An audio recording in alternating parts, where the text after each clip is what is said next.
Okay. You're right. Hey, they clicked us off early.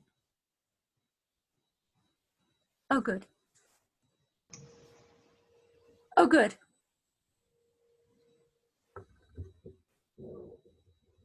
We're back. Okay, good. Okay, I don't see Amy yet. Okay. It's not all that clear where to click. It isn't? Okay, good. So, okay, I'm gonna go on. Maybe Amy had to take a break. So, okay, so let's continue. So we so this knowledge, this stuff that I'm saying, all comes from the Rebbe. And we know, as we said in previous weeks, we know that the Rebbe told us that we are in the redemption already. We've already stepped into it. It doesn't look like it all the time, but we're already in the redemption. Sorry, you look magnificent. I have to tell you, I never saw you look. I'm serious. You look fantastic. Your hair is. Because I can't get a haircut. It's I gorgeous. can't get a haircut. You look like a model. It's fantastic. Anyway, the Rebbe told us that we're in the Geula. The Rebbe also, and he told us that in 1991, 1992, he told us that we already entered the age, and we know that he also said that he gave many hints, many broad hints that he is Mashiach. He said that Mashiach's name is Menachem, which is his name. He said his 770 is the numerical value of the Hebrew words, the house of Mashiach, and if you didn't know, because I know the Rebbe has always been so self-effacing. These were remarkable things that he hinted at. If he hinted at it, it's only because he had to. So anyway, this same person told us on the 28th of Nisan in 1991 that he's turning over, bringing the redemption to us. It's our job. And if the Rebbe said it, he meant it. The Rebbe always said, if I say something, I mean it. That it's now all of our jobs to bring Mashiach. And he also said that it's not just Jews, it's everybody. And he said one way we can do it is by adding in more kind deeds. And so from that, I'm going to segue to tell you two tiny stories about my mother, because this is my mother's yard site. This is the tail end of my mother's 16th yard site. And she was very much a person of kind deeds. So very short. It's a good, when somebody passes away on their yard site, it's a very, very holy thing to speak well of them. My mother, it's not hard to speak well of. It's very hard to speak it, as my father said after she passed away. It's very hard to say anything bad about mommy. She was a very, very, very wonderful person. So anyway, my mother's maiden name was Heilig, or you can pronounce it Heilig. It means holy. And wow. She happened to be a descendant of the Baal Shem Tov, which she never told me. I found out many years after she passed away. So anyway, two very brief stories about. Let's do this. Two very brief stories about her. And when she was a teenager during the war, so the Germans came. They, horrible word. They were in the process of liquidating her ghetto. And while they did that, they took a bunch of teenagers to work for them in their temporary headquarters that they set up while they were doing the important work of liquidating the ghetto. And so my mother, every night, she was a teenager, every night she took a loaf of bread, and because she had food, because she worked for them. And every night she took a loaf of bread, she put it under her clothes, she escaped, and she ran back to the ghetto to give her starving family a loaf of bread. And this is how they managed, because my mother did this every night. And many, many, many, many times she was caught coming back, and they would beat her over the head with a big wooden board.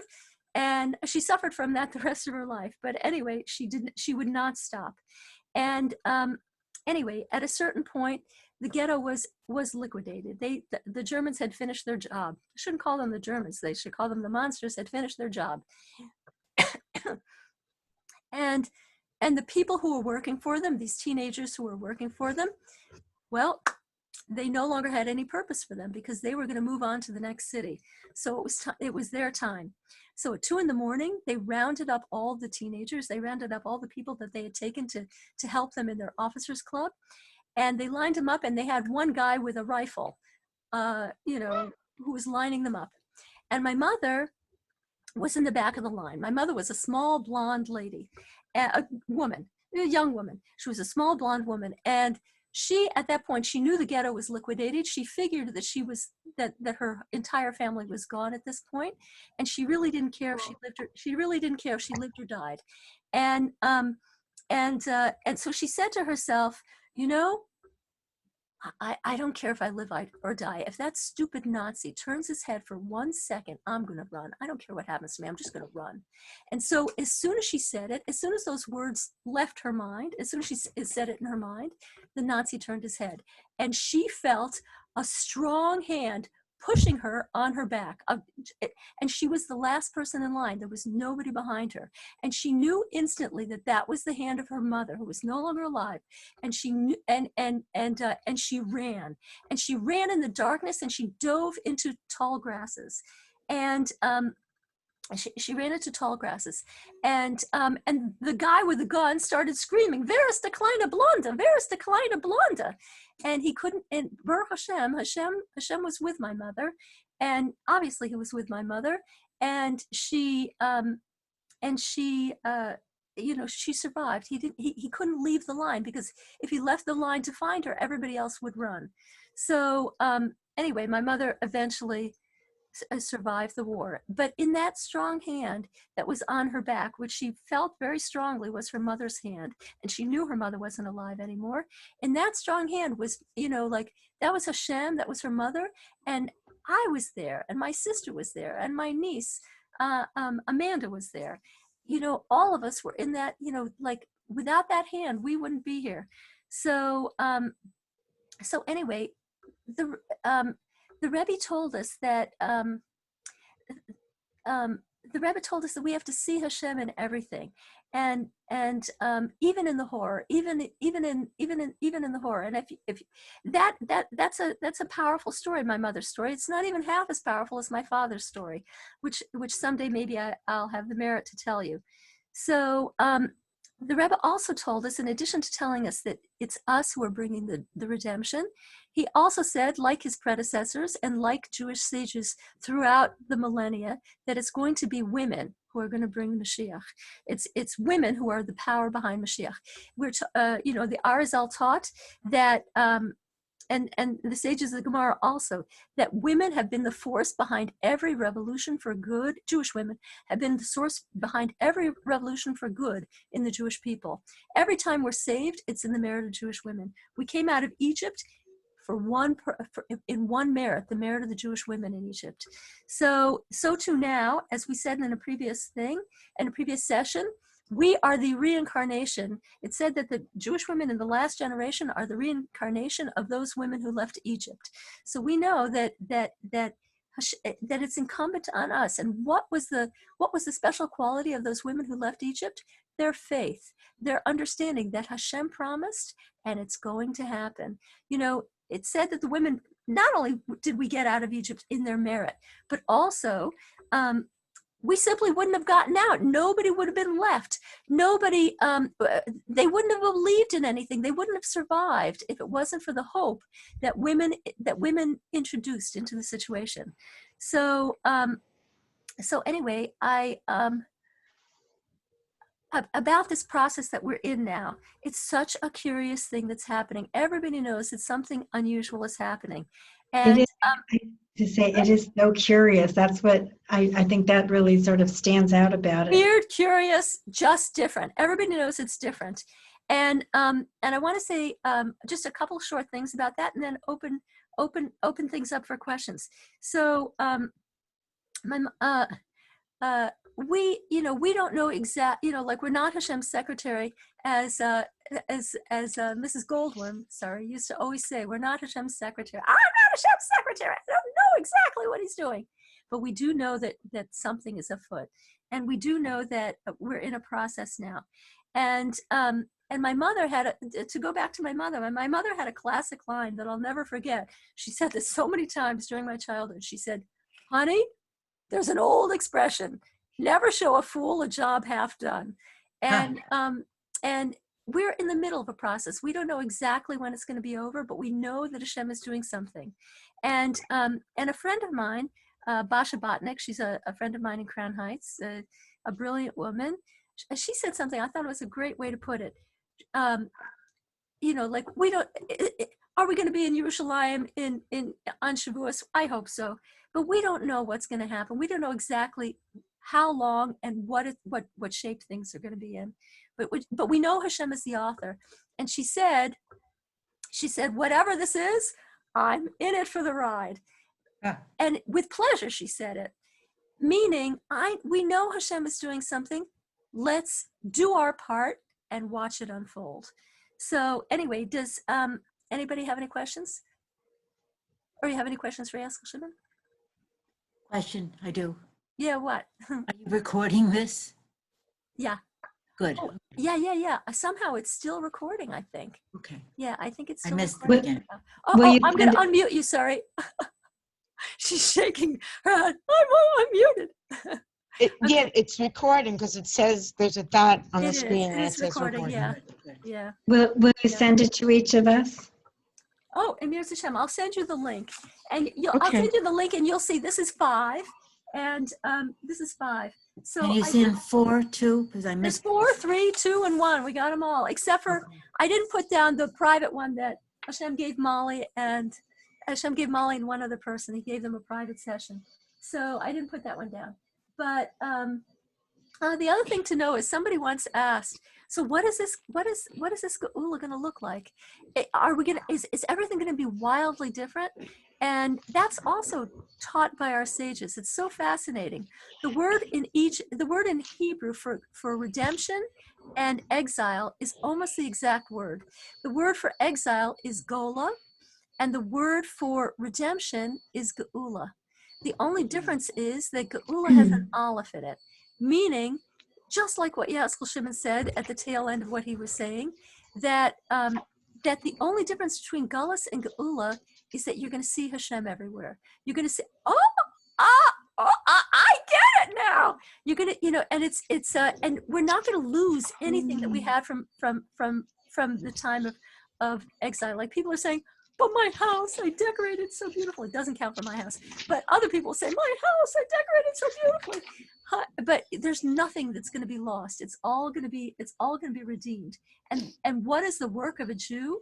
The work of a Jew is exactly that: to reveal, draw down, and introduce the aleph into Gola, to bring Hashem to show everybody that, guess who's here? It's Hashem, and that's introducing the aleph into Gola and making it into Geula.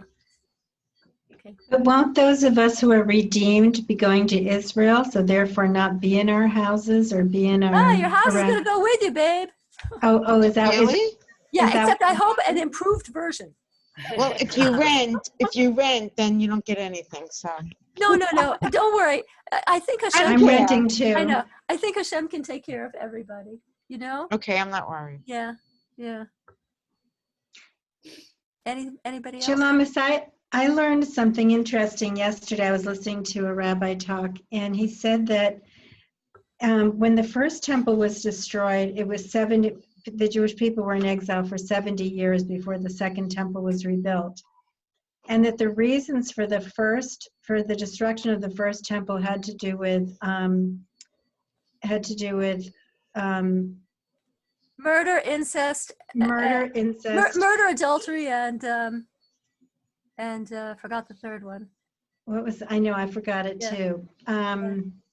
I'll think of it. Anyway, but then Idolatry. It had to be idolatry. idolatry, Big that's what it three. was, idolatry. Yeah. But the second temple was destroyed 1950 years ago. And the reason for that had to do with wanton hatred, basically, Baseless hatred. Baseless hatred. hatred, right, Yeah. baseless Yeah. hatred. Yes. So therefore, and we have still remained in exile. So if that was the reason for it, Yeah. and we have still remained in exile, Yes. and we haven't been cleared of that sin yet, Yes. then it seems to me that that is still going on today, which is why we have the next, the temple hasn't been rebuilt. And so if that's the case, then it would seem that the cure for this would be to stop doing Lashon Hara. Yeah. It's a What do very you think big, about all of that? 100%, 100%. And to think of other people in a good way, to think about their majesty. You know, like every Jew has a particular spark of Hashem that nobody else has. So, and you have to remember that when you're looking at them, they have a spark in them of God that nobody else has. And you know, yeah, it's amazing. We have we had a vast variety of different people who came to our Shabbos table, and you know, the humble and the talented and the, you know, they're all very different, a host of different people, but they each have something that the other doesn't have, and they're all magnificent. Sorry. That's lovely. Oh, that's okay. Yeah, it's absolutely true. Absolutely true. We have somebody who is probably autistic, and oh my gosh, he's just like a light of, you know, you can sense the holiness. So how are we going to turn this Lashon Hara around? I mean, it's going on politically, it's going on online and social media. It goes on just incessantly. And the people, I think, who tend to do it, I don't think stop and think about the correlation between that and potentially and, you know, the virus, if there is a correlation. So the Rebbe looks at things differently, and he you know, like a lot of groups have a lot of attention on the laws of Shmiras Lashon and stuff like that, the laws of guarding your tongue. The Rebbe said, just start by loving another Jew. When you love another Jew, automatically you're not gonna say anything bad about them. When you see the greatness in them, and when you humble yourself and you think, I am not in their circumstances. I don't have anything like their circumstances. If I was in their circumstances, I don't know how I would be. So, you know, you have to remember that amazing thing. So just worry less about Lashon Hara and look for the spark in another Jew. Yeah, exactly. 100%. Okay, thank you. Okay. Anybody else? I read, I don't know if anyone's interested, but if you go to billgates.com, Bill Gates has notes, and there was an explanation of a virus. And a virus is not really a living entity. It's someplace between a dead organism and a living organism. Really? So to follow what you were saying, Shalomis, that the virus needs a host, a human, to survive. And if it's the hatred in the world that it attaches to,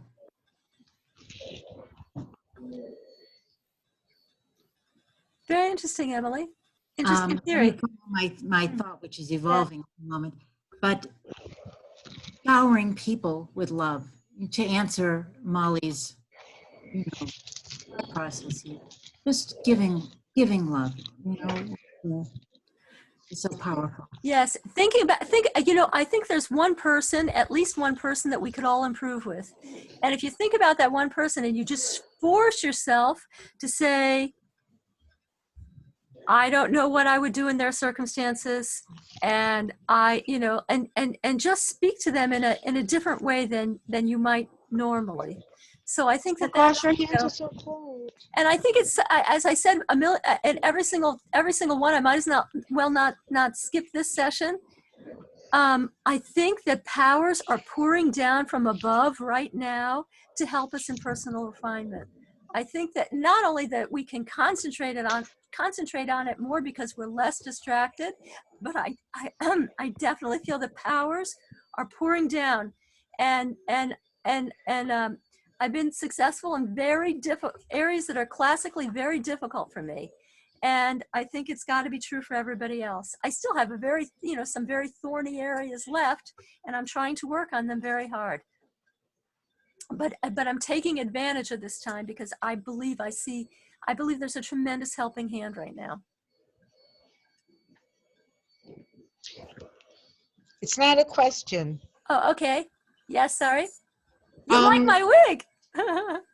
No, I was going to say, do you want to see Yitti for 1 minute? I would I don't love know to see it, T. Please. If everyone else, I mean, we can tell the other people that, ladies, if they don't mind, Okay, good. I'm this woman's patient for like 15 This years. woman's nurse for 15 years. Right. Yeah, yeah, And she's special needs. yeah. She's 30, and I've been with her since she's 15. Mm. And she doesn't talk, but she knows what's going on. And Shalamis knows her because I talk about her a lot. And just for 1 second, I'm just gonna Please, show please. it on her Please. face. Oops, it just Please. disappeared. Oh, oh, oh. Love I to don't know see what, her. because I think I turned it to the Oh side. no, now you're back. She's Do you very see holy. her? Oh my goodness. I'm gonna make her big. Hi, Yuti. Hi. Wow. It's so nice to see you. Wow. Wow. She's like looking. This is a Haluga individual here. A Haluga woman. A holy Hi. woman. Wow. Oh my gosh, Hi, it's so good to Yuni. see you. Wow. Yeah, she smiles, she Yeah. laughs. Yeah. Hi. Wow. Oh, yeah, She's okay, sorry. beautiful. Beautiful. Thank you so Look at- much. Look at the Wow. gleam in her eye and the Yeah. beautiful smile. Oh my goodness. And what's it called? She's looking at you, I made Sonny. this toy that Yeah. I made for her is made from tubing because she used to always pull at her own tubing, so I made it into a toy. Oh, very nice. See how she plays with it? And she hits you with it. I put rubber bands on it so like she knows that it's a toy and not like her Oh, very tubing, nice. her Very, very respirator nice. tubing. Very nice. Yeah, so what's it called? So if anyone heard beeps, I'm sorry that we She was the interrupted. beeping. Well, we're glad she She was the contributed. beeping. Yes, how wonderful that she's part of the class. Yeah. They were all together. Yeah. Okay, good. So what's it? It was so nice to meet everyone, It's and very you're nice all to see- such, like interesting questions. And Bill Gates, Yeah. Baruch I know Hashem. it's a little bit surreal It is. what's It's going very on. nice you to know? see each other. Baruch Hashem. Very nice. Yeah. You guys, it's 8:00 and I still have a lot more to do. So I'm going to sign off. Mwah! Mwah! To all of you. Mwah. Okay, So good. wait, so you'll send us the Yeah, I'll send you link, the stuff. Yes. and then part 6 is part 6 and part 7 is This is next part week. 5. Part 5. Oh, right. Part 6, God willing, next Monday. Yeah. Okay. Good. And Okay. it's free of charge. That's great. Thank you so much. Good Okay. night, night. Shehudis. Thank Thank you, you. everybody. Thank you. Okay, be Good Nice night. meeting everyone. Thank you. Thank you. Stay well. Thank They you. will. Bye.